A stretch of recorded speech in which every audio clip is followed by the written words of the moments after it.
Oi, gente, tudo bem? Eu sou o Benedito Costa. Vou gravar esse vídeo bem curto, bem objetivo, para a gente falar da aula dessa semana, que para a turma da manhã vai ser a aula do dia 25 de agosto e para a turma da noite vai ser a aula da sexta-feira dessa semana. Na aula anterior, eu comentei com vocês diretamente sobre os principais sistemas de escrita da antiguidade, que nós não falamos exatamente em alfabeto, porque eles não são exatamente alfabetos, eles são sistemas de escrita. Eu falei para vocês sobre 4 sistemas: o sumério, o egípcio, o chinês e o do Vale do Indo. Esta semana eu envio para vocês um texto do um autor, pesquisador sobre isso, um autor muito bacana, que é um grande conhecedor dessa questão. E ele só não vai falar do alfabeto do Vale do Indo, porque, como eu tinha comentado na aula anterior, esse alfabeto, esse sistema de escrita, ela se perdeu na história. A gente não consegue, inclusive, traduzir esse sistema de escrita do Vale do Indo. A gente só sabe que existiu, restou pouca coisa dele, diferentemente dos textos sumérios, egípcios e chineses que restaram, que são em grande quantidade, pelo menos numa quantidade grande o suficiente para você ter uma tradução, para você ter um entendimento deles. Então, nós vamos deixar de lado esse sistema do Vale do Indo, que ficou lá na aula passada, e hoje nós vamos conversar novamente sobre os 3 outros sistemas da antiguidade. O autor ele não vai falar disso, mas eu queria falar para vocês da seguinte situação. O sistema de escrita sumério, que, como eu falei na aula passada, foi usado por diferentes povos, isso é bastante comum. Um sistema de escrita ele é criado por um povo, por um agrupamento, por uma sociedade, mas acaba sendo usada por outros grupos, mesmo que as línguas sejam muito diferentes. Na aula passada, inclusive, eu falei para vocês que o alfabeto latino é usado tanto no islandês, que é uma língua do grupo indo-europeu, mas bastante distante de quase qualquer coisa falada na Europa. Talvez ela tenha uma pequena semelhança com o norueguês apenas. E esse mesmo sistema é usado do outro lado do planeta no Vietnã. Mas ocorreu que, enquanto o islandês usou esse sistema de escrita desde da nossa Idade Média, o sistema latino ele foi obrigatório no Vietnã, historicamente, há bem pouco tempo. Então, nós temos alguns países que usam o alfabeto latino há bem pouco tempo. Um exemplo é o Vietnã, como eu acabei de dizer, e outro exemplo é a Turquia. E há outros países e há outras localidades que não usam o alfabeto latino ou usam esse alfabeto apenas em algumas situações muito particulares. O caso de Israel, que usa o sistema de escrita hebraico, o caso de todo o mundo árabe. Mas em Israel ou no mundo árabe vocês vão encontrar algumas situações que têm uma transcrição em alfabeto latino para o visitante, para o turista, entender pelo menos alguma coisa do que ele está vendo. Isso também é bastante comum. Inclusive, alguns sistemas têm nome próprio para isso. O chinês, por exemplo, tem uma transcrição em alfabeto latino. Outras línguas também têm uma transcrição, tailandês, outros idiomas também, que usam sistemas de escrita distintos. O, o sistema de escrita sumério ele não produziu nenhum outro sistema de escrita posterior. Como eu falei para vocês, ele era um pouco complicado, ele foi usado durante centenas de anos, ele teve diversas fases, foi usado por muitos grupos. Mas olha que coisa curiosa. É muito possível, é muito provável, e eu vou deixar para vocês também na aula de hoje uma foto bastante rara de uma tabuleta suméria em que há uma escrita, olha só, alfabética, ou pelo menos silabária. Diferentemente daquela escrita suméria que tinha centenas de caracteres, centenas de desenhos para que você escrevesse alguma coisa, é muito provável que os sumérios, seja lá qual povo, da região sul da Suméria, da região norte da Suméria, tenham criado um sistema facilitador, tenham criado um sistema que seria mais fácil de ser aprendido e um sistema mais fácil também de ser usado no dia a dia. Fosse para descrever algo, fosse para fazer um contrato, para escrever uma carta, que era muito comum na antiguidade. Então é muito possível que lá eles também tenham criado esse sistema.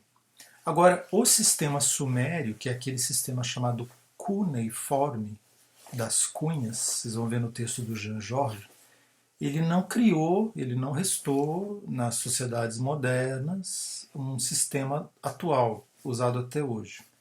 Mas talvez ele dê uma bela tatuagem. Então tem muita gente que gosta daquele sistema de escrita e acaba escrevendo alguma coisa no próprio corpo, utilizando aquela escrita suméria, que então desapareceu na história. Nós vamos ter a escrita egípcia, e eu falei para vocês que a escrita egípcia ela era dividida em três. Havia um sistema bem mais complexo chamado hieroglífico, ou hieroglífica, se a gente pensar numa escrita no feminino. E havia dois sistemas, o hierático e o demótico, que foram escritas que duraram bastante tempo. A escrita hieroglífica desapareceu na história também, porque ela era muito complexa, muito difícil, e chegou a um momento da história do Egito que nem mesmo os egípcios entendiam aquela escrita. Eles olhavam para os templos, ou eles olhavam para as inscrições tumulares ou qualquer outro lugar em que houvesse aquela inscrição e ficava assim, o que será que isso quer dizer? Isso não é incomum na história quando a gente pensa em sistemas de escrita muito antigas que vão desaparecendo mesmo. Para vocês terem uma ideia, em outro momento eu vou falar para vocês do sânscrito. A escrita sânscrita tem uma escrita particular, que é chamada Devanagari, e a língua sânscrita chegou num certo momento que ela não era mais entendida, ela não era mais falada, não era mais, ela era apenas lida. Então houve a necessidade de, não só de uma escrita, como livros, eu vou falar disso na aula que vem, que transformasse o conhecimento sânscrito, védico, enfim, da Índia Antiga, em algo formal, através de livros, plaquetas. Eu vou falar disso na aula que vem. A escrita, então, hieroglífica, ela morreu na história. Mas ela, hoje, a grande parte dela, pelo menos, é possível de ser entendida. Isso é bastante recente na história das escritas, e você deve ter ouvido falar nos livros de história do Champollion. Não acredite muito nisso, porque, embora a importância de Champollion na história da decifração da escrita egípcia, isso é um fragmento da história, porque foi descoberta uma pedra mesmo, chamada Pedra de Roseta. Se não me engano, essa pedra está na França agora, levada pelos franceses para lá. Cheque essa informação no Google. E nessa pedra havia o mesmo texto em três idiomas, e pelo menos três escritas distintas. E aquilo foi um insight, foi o começo de uma longa, dura, difícil, complexa tradução do que os egípcios escreviam no passado. E isso se explica porque, como eu já expliquei na aula passada, a escrita egípcia ela não foi usada assim durante 100 anos, ela foi usada durante 3.000, 4.000 anos. Nesse longo período de 4.000 anos, ela teve transformações, ela teve acréscimos, ela teve mudanças, ela teve inclusive novas escritas, ela teve novos sentidos. E os historiadores, os pesquisadores, os arqueólogos, os linguistas, os outros profissionais que estudam, os paleógrafos que estudam a escrita egípcia, eles dividem a escrita egípcia em tempos, do Antigo Egito, Médio Egito, Novo, até chegar no universo grego, egípcio, depois romano, para que haja um entendimento melhor dessa longa trajetória da escrita egípcia. Retomando o que eu estava falando, a escrita egípcia hieroglífica desapareceu na história. A escrita demótica a escrita hierática? Não, elas eram escritas mais simples e muito provavelmente elas tenham continuado um certo trânsito na história do Egito. Embora uma das cidades mais importantes do Egito, quando o Egito deixou de ser Egito, ele passou a ser grego, foi a língua grega, a escrita grega. Então, a escrita egípcia antiga, ela foi desaparecendo e outras escritas e outras línguas foram tomando o lugar dela. Primeiro o grego, um pouco de latim também, e posteriormente o árabe, que é falado no Egito até hoje. Mas isso não foi da noite para o dia, não foi de um século para o outro. Isso demorou muitos séculos para ocorrer. Então, na mesma região, falava-se uma língua camito-semita. Essa língua ela teve sistemas de escrita, foi desaparecendo ao longo da história, outras línguas foram ocupando seu lugar. No sul do Egito falavam-se outras línguas também, não só o egípcio. No norte do Egito também se falavam outros idiomas, não só o egípcio. E depois o grego, latim, árabe, até turco. Então nós vamos ter essa situação nessa região do mundo que é tão interessante, que salta aos olhos e que gente do mundo inteiro vai conhecer, porque realmente se trata de uma civilização muito marcante na história da humanidade, por uma série de motivos que não é apenas a pirâmide de Gizé. Essas outras escritas, como eu falei, talvez elas tenham tido uma vida um pouco mais longa. Prova disso é uma língua chamada copta. Essa língua copta, eu estou falando de língua, tá? No sistema de escrita, é uma língua ainda falada no Egito por uma comunidade muito pequena. E essa língua copta, ela só é falada no Egito por uma situação religiosa. Os copta, ou os coptas, eles também fazem parte de um grupo religioso, é bastante conhecido, e tão importante, embora pequeno, tão importante, tão conhecido, que eles trouxeram uma religião particular. Então nós falamos de uma igreja copta. Essa igreja copta, ela não é da tradição da religião egípcia, que também desapareceu. Muito pouco da religião egípcia sobreviveu na história da humanidade, mas a religião copta sobreviveu, como eu falei, até hoje, e ela tem uma representação, inclusive em Roma. É considerada uma religião do ramo oriental, cristã, mas com ligações com Roma. Complicado isso para você? Mas é o que aconteceu. Esse grupo utiliza a língua copta, e aí que eu vou chegar. Utiliza uma escrita também chamada copta. Então, a língua copta tem um sistema de escrita próprio chamado também copta. O outro sistema de escrita que vale a pena a gente lembrar é o sistema ideogramático chinês. Desses três sistemas que eu citei, o cuneiforme, o egípcio e o chinês, a escrita chinesa permaneceu. E eu vou explicar por quê. Primeiro porque o povo chinês, embora tenha sofrido grandes invasões, principalmente do norte da Ásia, esse grupo permaneceu e ele acabou retornando ao poder mesmo após os 200, 300 anos de invasão mongol. Não é o mesmo grupo, porque nenhum grupo se mantém igual, idêntico, durante 5.000 anos. 5.000 anos, pensa. Mas é um grupo razoavelmente coeso. Só que a China é um lugar tão grande, e sempre foi tão grande, que lá não é só falado chinês. Há variações do chinês que são faladas. A principal variação do chinês chama-se cantonês, porque é falado numa região que nós chamamos de Cantão, onde justamente fica Hong Kong e Macau, que foi uma cidade dominada pelos portugueses até pouco tempo. Nessa região se fala uma variante do chinês. Em outras regiões não se falam variantes do chinês, se falam outras línguas mesmo.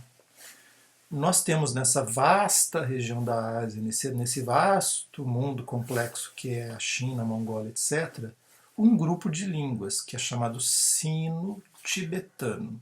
Sino de chinês, tibetano de tibetano mesmo. E da qual então fazem parte o chinês, o cantonês, o tibetano, todas as variações dessas línguas e outras línguas que são faladas por grupos menores. Mas pensa assim, tá? Grupo menor na China, 100 milhões, 20 milhões, é em número de milhões, porque a população nessa região do planeta ela é muito grande, ela é bastante grande. Do que sobrou esse sistema de escrita ideogramática? Sobrou quase tudo. Então nós tínhamos um sistema de escrita que foi criado num mundo muito antigo, num mundo bastante antigo. Ele foi sendo adaptado, elaborado durante séculos e até hoje ele é utilizado. É o mesmo sistema de escrita? Não, não é o mesmo sistema de escrita. Então, se uma pessoa lê em chinês hoje, ela não, muito provavelmente, ela não vai conseguir ler em chinês do século XVI, ou do século X, ou do século V, ou de um século antes de Cristo. Porque houve uma mudança bastante dramática, você imagina, né? Séculos e séculos e séculos de várias gerações de chineses vivendo no lugar, invasões e guerras e mudanças e proibições, etc. Houve quem quisesse até proibir a escrita, tá? Houve quem quisesse queimar as bibliotecas, enfim. Então a China passou também por situações muito terríveis, mas a escrita chinesa permaneceu.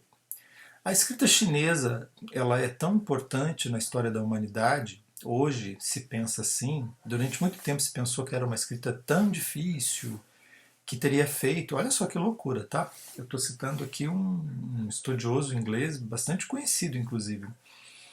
Ele diz o seguinte, que durante muito tempo se acreditou que a escrita chinesa era tão complexa que fez com que o povo chinês fosse atrasado.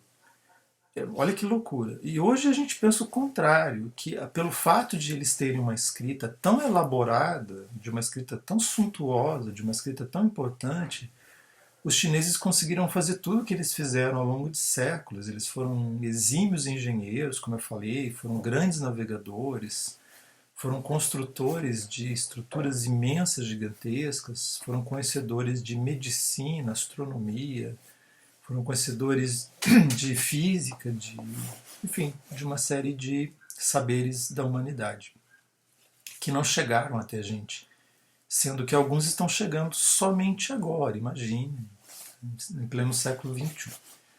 Mas a escrita chinesa, ela foi tão importante nessa região, e ela foi tão duradoura, e ela foi tão famosa, e ela foi tão preciosa para outros povos da região, que foi adotada por outros povos. Eu vou citar aqui alguns povos que usaram a escrita chinesa durante séculos. Os taiwaneses, que têm uma relação bastante grande com a China, inclusive hoje um problema político imenso, né, que a China quer Taiwan de volta. Os coreanos utilizaram a escrita chinesa durante muitos séculos, provavelmente até o século XVII, quando eles criam uma escrita própria chamada Hangul. Quando eu falar das escritas modernas, eu vou falar do Hangul. Os japoneses usaram a escrita chinesa durante séculos, tanto que no Japão até hoje são utilizados ideogramas chineses, que os japoneses chamam de kanji. E a escrita chinesa, ela foi usada em outros lugares, por exemplo, a Tailândia, Birmânia, etc. E até mesmo fora dessa região, em lugares insulares como a Indonésia, a Malásia, em que você encontra escrita chinesa, em templos, em livros, em outras obras.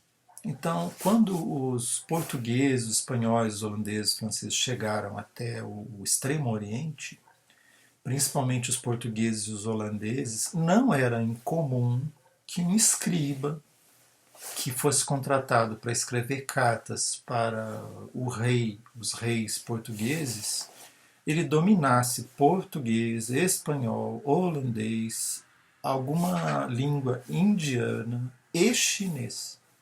Olha só.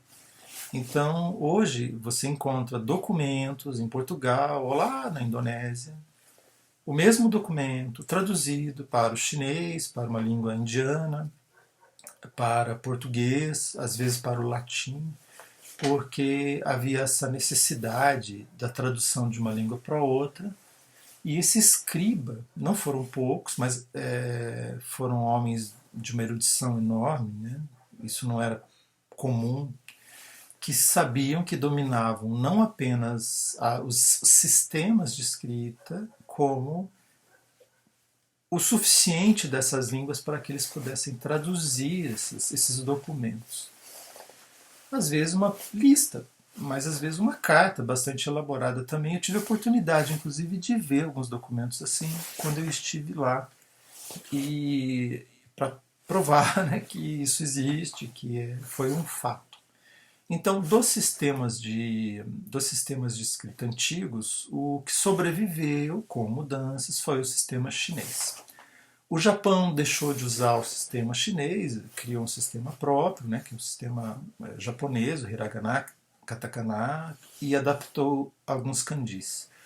A Taiwan utiliza basicamente o mesmo sistema de escrita. A Coreia, então, usa o Hangul. Na Tailândia, na Birmânia e países dessa região como Camboja, não se usa mais há muito tempo o sistema de escrita chinês, porque ele é muito complicado e muito diferente do som e da produção dessas línguas faladas nesses lugares. Essa questão do som ela é bastante importante a gente frisar, porque ela tem muito a ver com o sistema de escrita que eu vou utilizar. Então, leia lá o texto do Jean Georges, a gente finaliza esse tópico e a gente vai para o tópico que vem, que é história do livro. Na aula que vem eu vou contar para você, eu vou falar para você dos novos sistemas de escrita que vieram depois. Um sistema eu já citei na aula passada, que foi o sistema fenício, que depois gerou outros sistemas, o grego, até mesmo o árabe, o hebraico, outros sistemas, alguns eu citei na aula passada e outros não. E eu vou explicar por quê. Eu vou falar desses novos sistemas de escrita, o sânscrito, o hangul, outros sistemas de escrita, o armênio, etc., para a gente entrar na história do livro, que foi o segundo grande passo na história da comunicação. Então nós temos o seguinte: primeiro grande passo na história da comunicação humana, a invenção da escrita. O homem, ao inventar a escrita, abriu um novo território, abriu uma outra realidade, abriu uma nova situação que permitia que o que ele falava fosse transportado para lugares distantes e ao longo do tempo. Tá? Então, espaço, tempo. A partir dessas escritas foram criadas outras, foram geradas outras, e houve a necessidade da criação de um lugar onde o sujeito, o ser humano, escrevesse. E foram surgindo os livros. Os livros não são exatamente como esses aqui que a gente está vendo, né? A gente pega um livro hoje e verifica isso daqui, que ele funciona dessa forma aqui, com as folhas e tal. Esse livro aqui tem 800 páginas e ele é desse tamanho, que eu posso carregá-lo com certa facilidade. No passado não era assim. Mas a invenção do livro, como nós chamamos, nós usamos essa palavra até hoje, é uma palavra usada quase no mundo inteiro, ela foi o segundo grande passo na história da comunicação. Daí eu vou contar para vocês quais foram os primeiros livros, como eles foram surgindo, os materiais que eram utilizados para escrever um livro, quem escrevia o livro, o custo de um livro e por que o livro então foi tão importante para a história da humanidade. Tá bem? Então, a aula de hoje nós encerramos a história das escritas antigas. Na aula que vem eu vou falar das escritas modernas e como elas estão intimamente ligadas com a invenção do livro, até por uma questão de economia. Quando eu falo economia, estou falando de uma coisa bem abrangente, não guardar dinheiro, tá? De uma economia mesmo. E por que os livros na antiguidade eles eram disputados em guerras? Por que os livros eram tão importantes? Por que um povo, quando invadia outro, ou tomava os livros para si, ou botava fogo nas bibliotecas para destruir um saber antigo? Então nós vamos falar disso tudo. E eu vou mandar um texto também bem bacana para vocês falando da queima das bibliotecas da antiguidade, que não foi só a biblioteca de Alexandria. Ok? Então, espero que vocês gostem do conteúdo. Qualquer dúvida, entre em contato comigo. E só uma observação, eu mandei um PDF para vocês e eu não sei porquê. Eu pedi para transformarem o texto do Jean Georges em PDF e quando eu abro no meu computador ele fica com o formato invertido. Eu não consegui resolver isso no meu computador. Peço desculpas por isso. Espero que você consiga colocá-lo na horizontal para facilitar a leitura. E também existe a possibilidade de você imprimir esse texto, porque daí também eu gosto de ler em papel e eu imprimo os textos em PDF para eu ler, para fazer as minhas anotações. Então espero que você consiga ler o texto e tirar as dúvidas, embora seja um texto que ande sozinho. Boa semana, fiquem bem, cuidem-se e até a próxima aula.